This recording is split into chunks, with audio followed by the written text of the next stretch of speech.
Hello guys, welcome back. So हम लोग क्या डिस्कस कर रहे थे लास्ट सेशन में?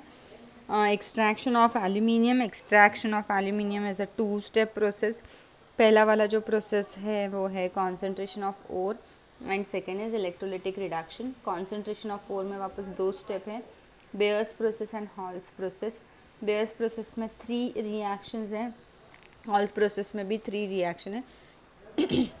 सॉरी, थर्ड वाली जो है वो दोनों में क्या है, कॉमन है, बेयर्स में भी और हॉल्स में भी।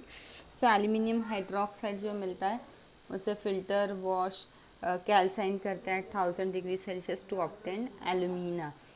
ओके, सो जो NaOH के साथ लीचिंग करवाया जाता है वो बेयर्स प्रोसेस में करवाया जाता है। Na2CO3 that is sodium carbonate के साथ लीचिंग करवाया जाता है वो हॉल्स प्रोसेस में करवाया जाता है। ओके, सो फर्स्ट रिएक्शन देखते हैं बेयर्स प्रोसेस की। बॉक्साइट लिया है, लीचिंग करवाया है NaOH के साथ, सो हम लोगों को मिला है NaAlO2 that is sodium aluminate. इस सोडियम एल्यूमिनेट को नेक्स्ट स्टेप में क्या किया जाता है, डाइल्यूट किया जाता है। Sorry, diluting is adding water and we get aluminium hydroxide as a precipitate. This hydroxide is filtered, washed, dried, ignite and we get alumina that is Al2O3. Okay, so Hall's process में भी first reaction है लेकिन उसका leaching Na2CO3 के साथ करवाते हैं। We get aluminate, sodium aluminate. ये जो सोडियम एल्यूमिनेट मिलता है इसको न्यूट्रलाइज करते हैं by passing CO2 gas. So CO2 gas pass करने के बाद ये न्यूट्रलाइज हो जाता है and we get aluminium hydroxide as a precipitate. Third step is common, जो एल्यूमिनियम हाइड्रोक्साइड मिला है उसको फिल्टर वॉश इग्नाइट कर दो 1000 डिग्री सेल्सियस पे, सो हम लोगों को एल्यूमिना मिलता है। ओके, सो दोनों आप लोगों को शायद क्लियर हो गया है कि बेयर्स प्रोसेस क्या है एंड हॉल्स प्रोसेस क्या है।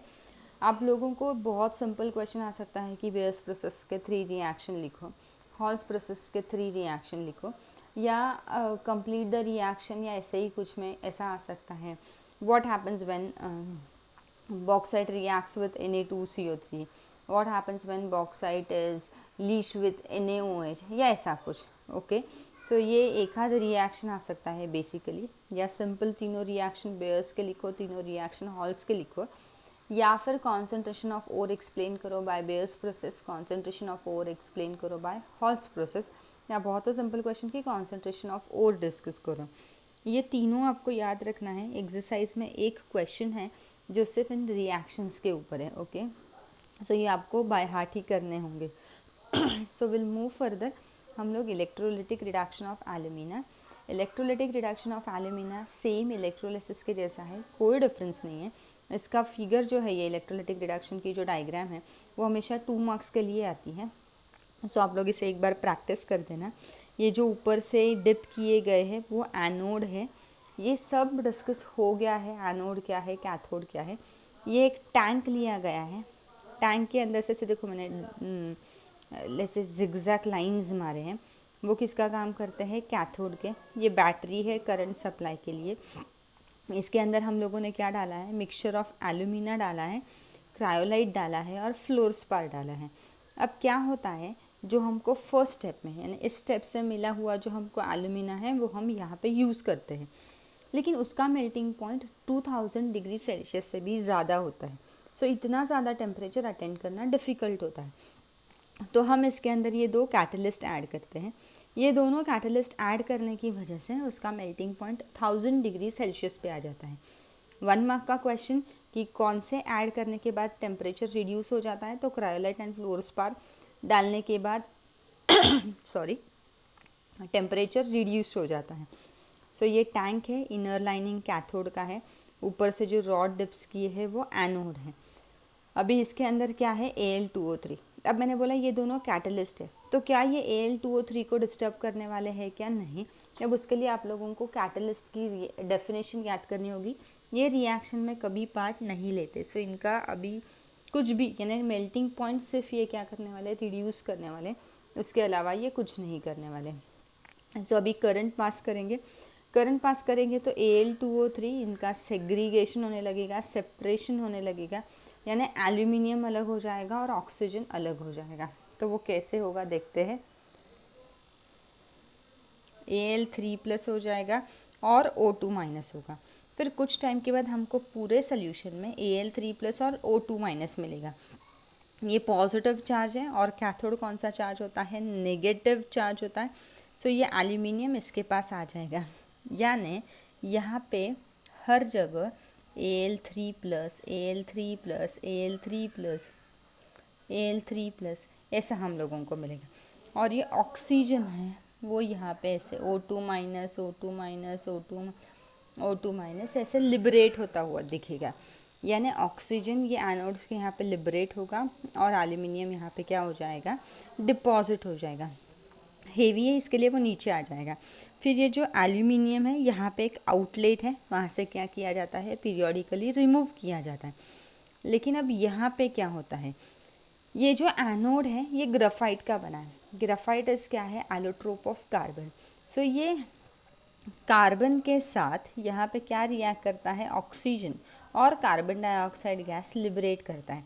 इसके लिए ये जो एनोड्स है ये थोड़े टाइम के बाद ऐसे कम कम कम, मराठी में बोलते हैं ना जिस्तात, थोड़े से श्रिंक होते जाते हैं।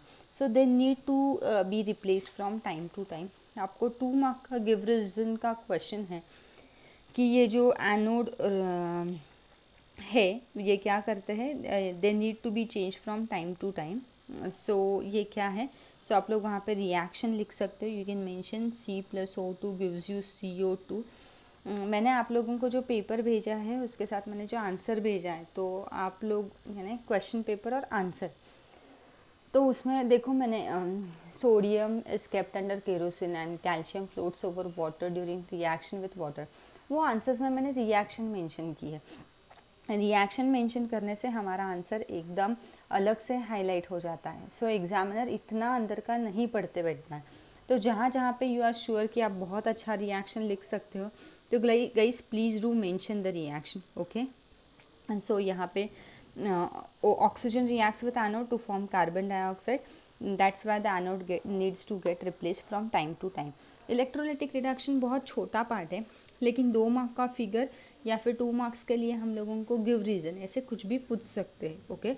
सो यहाँ पे वही डिस्क्रिप्शन है, क्या क्या है। क्रायोलाइट का मॉलिक्यूलर फार्मूला है Na3Al(F6), फ्लोस्पार का है CaF2। सो आप लोगों को 1 मार्क के कहीं पे क्वेश्चंस आए तो आप लोगों को ये मेंशन करना है। कैथोड और एनोड रिएक्शन, मेटल हमेशा कैथोड के पास आता है एंड नॉन मेटल लिबरेट होता है एनोड के पास। ये स्टार मार्क है, आपको ये लर्न करना होगा, ओके। सो अब हम लोगों का extraction of aluminium clearly discuss हो गया है। So first was concentration of ore and second is electrolytic reduction of alumina. ये सेम है, इलेक्ट्रोलिसिस जैसा सेम है, सिर्फ उसका नाम दिया इलेक्ट्रोलिटिक रिडक्शन। आगे जाके इसको रिफाइनिंग भी बोलेंगे, यानी electrolysis, electrolytic reduction and refining ये सब एक ही है, ओके। सो आगे जाते हैं। नेक्स्ट है मॉडरेटली रिएक्टिव मेटल। अगर आप लोगों को याद आ रहा है तो हम लोग क्या डिस्कस कर रहे हैं कि 3 टाइप है, extraction of metals of high reactive, moderately reactive and less reactive. So highly reactive वाले कैसे मिलते थे हम लोगों को, इलेक्ट्रोलिसिस से मिलते थे, और उसमें हम लोगों ने क्या देखा था, एक्सट्रैक्शन ऑफ एल्यूमिनियम। अब हम लोग क्या डिस्कस करेंगे, मॉडरेटली रिएक्टिव मेटल्स। सो मॉडरेटली रिएक्टिव मेटल्स ये सब पढ़ने के पहले हम लोग यहाँ पे आते हैं। इसमें 2 प्रोसेस होते हैं, एक होता है रोस्टिंग और एक होता है कैल्सिनेशन, ओके। अब आप लोगों के दिमाग में होगा कि मॉडरेटली रिएक्टिव मेटल्स कौन कौन से हैं, तो आयरन, जिंक, लेड, कॉपर, ये सारे कैसे एलिमेंट्स हैं, मॉडरेटली रिएक्टिव मेटल्स। अब ये जो अपने नेचर में है ये सल्फाइड फॉर्म्स में मिलते हैं या फिर कार्बोनेट फॉर्म्स में मिलते हैं, यानी कैसे, देखो यहाँ पे। सो ये हम लोगों को कौन से फॉर्म में मिलते हैं, सल्फाइड फॉर्म्स में मिलते हैं या कार्बोनेट्स। तो सल्फाइड या कार्बोनेट्स का मतलब क्या है, सो आयन है तो FeS में मिलेगा, ZnS में मिलेगा, ZnCO3 में मिलेगा, कॉपर है तो कॉपर सल्फाइड या कॉपर कार्बोनेट, ऐसे फॉर्मेट्स में हम लोगों को ये मिलेगा। यानी ये जो मॉडरेटली रिएक्टिव मेटल्स है ये हम लोगों को इधर उनके सल्फाइड फॉर्मेट्स में मिलेंगे और कार्बोनेट्स, उसके अलावा दूसरे फॉर्म में मिलेंगे नहीं। सो वो 2 फॉर्म में मिलते हैं, सल्फाइड फॉर्म्स में मिलते हैं या कार्बोनेट फॉर्म्स में मिलते हैं। सो अब ये जो सल्फाइड फॉर्म्स और कार्बोनेट्स फॉर्म होते हैं उससे हम लोग उसे किस में कन्वर्ट कर देते हैं, ऑक्साइड, यानी सल्फाइड फॉर्म होगा तो भी मैं उसे ऑक्साइड में कन्वर्ट करूँगी और कार्बोनेट फॉर्म होगा तो भी मैं उसे ऑक्साइड फॉर्मेट में करूँगी। ऐसा क्यों है? क्योंकि ऑक्साइड फॉर्मेट में से मेटल एक्सट्रैक्ट करना बहुत इजी प्रोसेस है। आई विल रिपीट, यानी जो भी सल्फाइड फॉर्म है उसे मैं कौन से फॉर्म में कन्वर्ट करूँगी, ऑक्साइड, या कार्बोनेट का फॉर्म है उसे भी मैं किसे कौन से फॉर्म में कन्वर्ट करूँगी, ऑक्साइड। ऐसा क्यों करूँगी कि ऑक्साइड में से मेटल लेना बहुत ईजी है, यानी ऑक्सीजन इम्प्योरिटी निकालना बहुत ईजी है कंपेयर टू अदर्स। सो अभी हम लोग प्रोसेस के पास आते हैं। सो अभी हम लोग क्या करेंगे, सल्फाइड्स को किस में कन्वर्ट करेंगे, ऑक्साइड्स। तो जब हम सल्फाइड ओस को ऑक्साइड्स में कन्वर्ट करते हैं by strongly heating in excess of air, यानी इस प्रोसेस में एक्सेस ऑफ एयर जब हम ऐसा बोलते हैं तो इस प्रोसेस में क्या होगा, ऑक्सीजन ऐड होगा। गाइस थोड़ा सा ध्यान देना पड़ेगा, ये हेवी केमिस्ट्री है। सो रोस्टिंग एक ऐसी प्रोसेस है जहाँ पे सल्फाइड ओज हम लोग किस में कन्वर्ट करते हैं, ऑक्साइड्स में कन्वर्ट करते हैं बाय स्ट्रांगली हीटिंग इन, क्या है, एक्सेस ऑफ एयर, बहुत ज़्यादा एयर में। तो बहुत ज़्यादा एयर में यानी इसमें क्या होगा, ऑक्सीजन ऐड होगा और इस प्रोसेस में SO2 रिलीज होगा। इस प्रोसेस को हम लोग बोलते हैं रोस्टिंग। क्या बोलते हैं हम लोग, रोस्टिंग। Next is calcination. यहाँ पे कार्बोनेट ओस को हम लोग ऑक्साइड्स में कन्वर्ट करते हैं, कार्बोनेट यानी CO3 फॉर्मेट वाले को हम लोग ऑक्साइड में फॉर्म करते हैं by strongly heating in limited air. यहाँ पे एक्सेस ऑफ एयर नहीं है, यहाँ पे लिमिटेड एयर है, यानी यहाँ पे O2 वगैरह कुछ ऐड नहीं होने वाला, यहाँ पे O2 ऐड हुआ है। यहाँ पे SO2 रिलीज़ होता है, यहाँ पे CO2 रिलीज़ होगा। ओके, सो अभी हमको जो मेटल था वो कौन से फॉर्मेट में मिला है, ऑक्साइड। अब ऑक्साइड में मिलने के बाद हम लोग उसमें से मेटल कैसे एक्सट्रैक्ट करेंगे वो देखते हैं। अब ये देखो ZnS, ये सल्फाइड फॉर्मेट में है। By strongly heating in excess of air, यानी इस प्रोसेस में हम लोग क्या ऐड करेंगे, ऑक्सीजन ऐड करेंगे। ऑक्सीजन ऐड करने के बाद इसमें से हम लोगों को मिला ZnO, यानी हम लोगों को इसका ऑक्साइड फॉर्मेट मिल गया। और मैंने जैसे बताया था इस प्रोसेस में SO2 क्या होगा, रिलीज़ हो जाएगा, तो रिलीज़ हो गया, यानी हम लोगों को कौन सा फॉर्मेट मिल गया, ऑक्साइड फॉर्मेट मिल गया। यहाँ पे ध्यान दो, ZnCO3 है, ये कार्बोनेट फॉर्म है। कार्बोनेट फॉर्म में हमने क्या बोला था, by strongly heating in limited air, यानी ऑक्सीजन ऐड नहीं होने वाला है। सो ZnO मिला ऑक्साइड फॉर्मेट और CO2 क्या हो गया, रिलीज़ हो गया। अब हमारा कंसर्न है कि ये ZnO है, इसमें से हमको सिर्फ Zn चाहिए, हमको ऑक्सीजन या इम्प्योरिटी रिमूव कर देने की। Okay, so zinc oxide is reduce to zinc. इसे कैसे कर सकते हैं, एक तो फर्स्ट ऑप्शन है कि हम इसमें कोई भी रिड्यूसिंग एजेंट यानी हम लोग कार्बन ऐसा यूज़ कर सकते हैं। सो कार्बन यूज़ करने की वजह से Zn और कार्बन मोनोऑक्साइड ऐसा फॉर्म होगा। ओके, ये एक ऑप्शन है। दूसरा ऑप्शन ऐसा है कि कार्बन यूज़ मत करो, उसके जगह पे जिंक से जो भी हाईली रिएक्टिव मेटल होगा, से सोडियम, कैल्शियम, एल्यूमिनियम, ऐसे जो हाईली रिएक्टिव मेटल्स है वो वहाँ पे यूज़ कर दो। फिर वहाँ पे कौन सी रिएक्शन हो जाएगी, displacement. Hope you have understood. Roasting, calcination, sulphide ores are converted into oxides by strongly heating in excess of air. Calcination, carbonate ores are converted into oxides by strongly heating in limited air.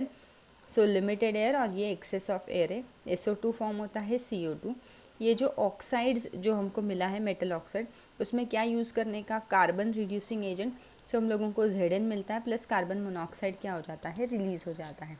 अगर आपको carbon use नहीं करना है सो आप highly reactive metal use कर सकते हो। इसकी वजह से कौन सी रिएक्शन आ जाएगी, डिस्प्लेसमेंट रिएक्शन आ गई। इसका एक और एग्जाम्पल है, manganese dioxide is ignited with aluminium powder. अब ये मैंगनीज डाइऑक्साइड है MnO2, इसमें एल्यूमिनियम पाउडर ऐड किया है। एल्यूमिनियम मैंगनीज के कंपैरिजन में हाईली रिएक्टिव है, सो यहाँ पे डिस्प्लेसमेंट रिएक्शन होगी। सो ये सिर्फ मैंगनीज है और ये एल्यूमिनियम ऑक्साइड है, हीट एक्सोथर्मिक रिएक्शन है। ओके, सो ये इसके लिए एक बताया है, ये याद रखना, वापस 2 मार्क के क्वेश्चन के लिए आ सकता है। Manganese dioxide is ignited with aluminium powder, और what happens when aluminium powder is treated with manganese dioxide. So यहाँ पे डिस्प्लेसमेंट रिएक्शन हुई है। Okay guys, hope you have understood. ये था मॉडरेटली रिएक्टिव मेटल्स, 2 स्टेप है रोस्टिंग एंड कैल्सिनेशन। अब हमारी थर्ड स्टेप होगी नेक्स्ट सेशन में reaction of metals of less reactive metals. So less reactive metals जो है हम लोग नेक्स्ट सेशन में डिस्कस करेंगे। ओके, सो आप लोग क्या करोगे इसके साथ थोड़ी सी डायग्राम की प्रैक्टिस करोगे। बेयर्स प्रोसेस और हॉल्स प्रोसेस के तीनों रिएक्शंस लिख के निकालो, बार बार मल्टीपल टाइम्स निकाल के निकालो। Okay guys, bye.